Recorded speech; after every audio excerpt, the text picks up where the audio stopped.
just did about 5 minutes ago the color coat on this to get it to crackle. So it's got a base coat of dark brown, and then a layer of glue all, and then this top layer of a light gray.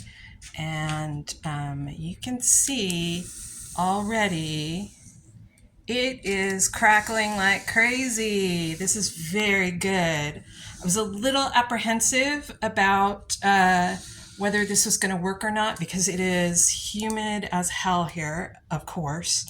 But look at this. It's great.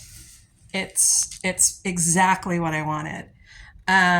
So I am going to tiptoe away and let this dry, and then come back and do a little shading and shadowing and decide where I'm going to put some shelves or some other things for other things to stand on. And I shot some photos of this when it was brown with, you can see that I have drilled the holes for the tiny test tubes to go into. So I will drop those photos on Patreon below this video, and you can see what it's starting to look like.